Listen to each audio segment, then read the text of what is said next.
Good evening, everyone. It is about 6:45 on Sunday evening.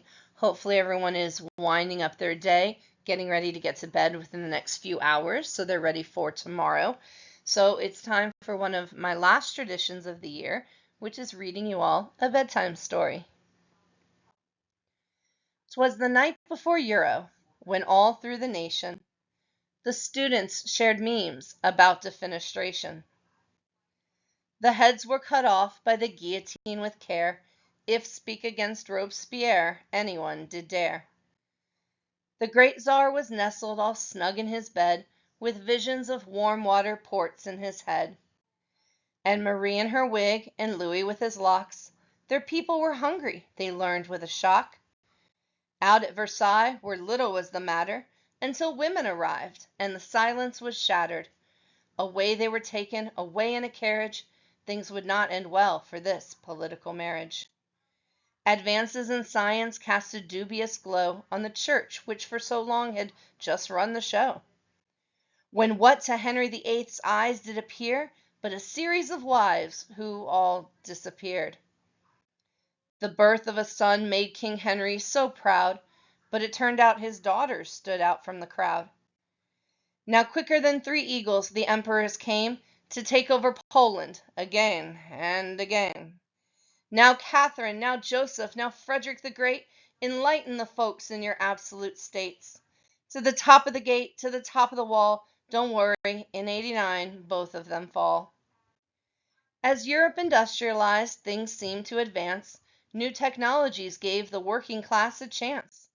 Cecil Rhodes took from Africa diamonds and gold, with a personal life which was subtle and bold, with a scholarship fund to advance the empire, and African railroads and telegraph wires. As imperialism spread to Africa, nations scrambled around, but along came Bismarck in Berlin to calm them all down. They would divide the continent from its head to its foot to civilize, preach, and get materials for industrial output. For taking up the white man's burden, they gave themselves praise, using social Darwinism to justify the new imperialist phase.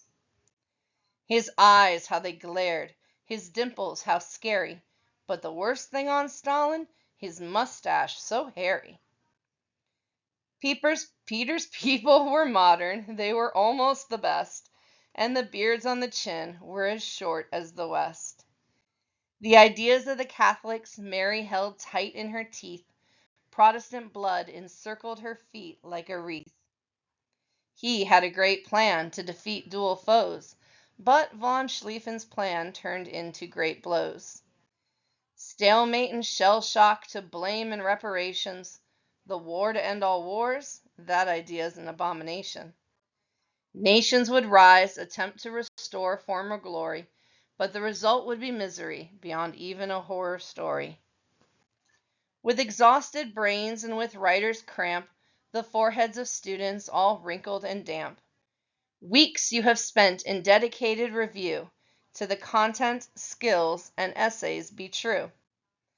If you find yourself stuck and wonder what would Coleman do, simply stop and ask yourself, did I start with prior to?